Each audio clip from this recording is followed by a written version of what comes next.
For this rowing exercise, it's going to take a bit of a setup and you're going to need a few requirements in order to be able to do this exercise. First and foremost, you're going to need a band with handles or a wraparound band where you can loop your hands through.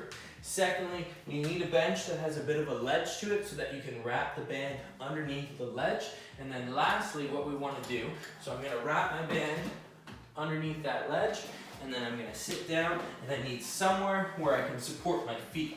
From there, we're going to do rows, seated band rows, pulling in, squeezing at the shoulder blades, coming back, pulling in, squeezing at the shoulder blades, coming back. When you're performing this exercise, you want to make sure you keep your chest nice and upright and tall. You don't want any leaning or rounding forward, stay nice and straight. Also too, you have to make sure that your knees don't get in the way, so you don't want to be outside like this. You want to have your knees narrow, stay nice and straight up, pull in, come back. Now with your band, in regards to the strength of the band and how hard you make the exercise, the more I straighten out my feet, the more I get back, the more that band's going to stretch, the harder it's going to be. So you want to make sure that you have a good, challenging amount of tension for the reps that are prescribed. So you're going to need to find sort of that perfect positioning in terms of how far my feet get placed out and how strong the band tension is.